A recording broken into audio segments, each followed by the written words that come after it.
वक्फ संशोधन कानून पर सीएम योगी आदित्यनाथ ने विपक्ष को घेरा। उत्तर प्रदेश के मुख्यमंत्री योगी आदित्यनाथ ने लखनऊ में एक कार्यक्रम के दौरान विपक्ष पर जमकर निशाना साधा। उन्होंने वक्फ कानून को लेकर पश्चिम बंगाल के मुर्शिदाबाद में हुई हिंसा का जिक्र करते हुए विपक्ष पर हिंसा भड़काने का आरोप लगाया। उन्होंने कहा कि बंगाल के मुर्शिदाबाद में 3 हिंदुओं की घर से खींचकर निर्मम हत्या कर दी गई।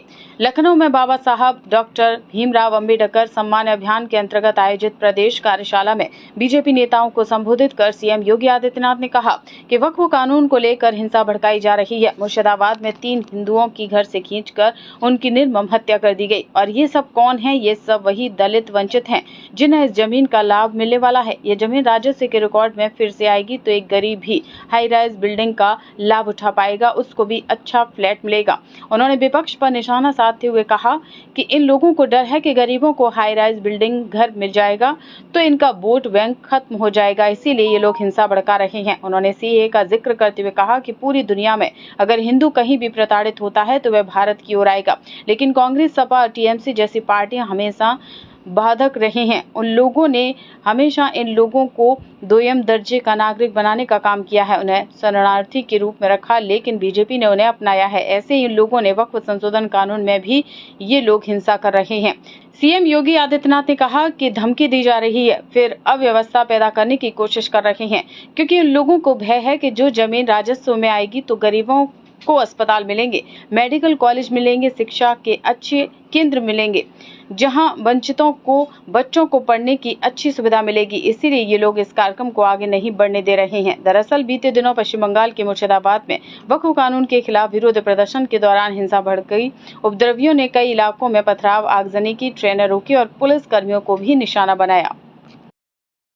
ऐसे ही वक्फ संशोधन अधिनियम में भी इन लोगों ने वही हिंसा कर रहे हैं, धमकी दी जा रही है, फिर अव्यवस्था पैदा करने का प्रयास हो रहा है, क्योंकि इन्हें भय है कि वो लैंड अगर राजस्व के खाते में वापस आएगी तो गरीबों को मिलेगी, हॉस्पिटल बनेंगे, मेडिकल कॉलेज बनेंगे, शिक्षा के अच्छे केंद्र बनेंगे। आप देख रहे होंगे सिटीजनशिप अमेंडमेंट एक्ट पारित होने में जिसका लाभ सर्वाधिक पाकिस्तान, बांग्लादेश या अफगानिस्तान में जो वंचित हिंदू था, दलित हिंदू था, उनको भारत की नागरिकता देने का काम, जो किन्हीं कभी भी भारत में आए थे, 5 वर्ष पहले आए थे, उनको जब नागरिकता देने के कार्यक्रम को प्रधानमंत्री मोदी जी ने आगे बढ़ाया, इन्होंने पूरे देश के अंदर आंदोलन शुरू कर दिया, अभियान चालू कर दिया, बड़े बड़े आंदोलन किए, तोड़फोड़ की, आगजनी की,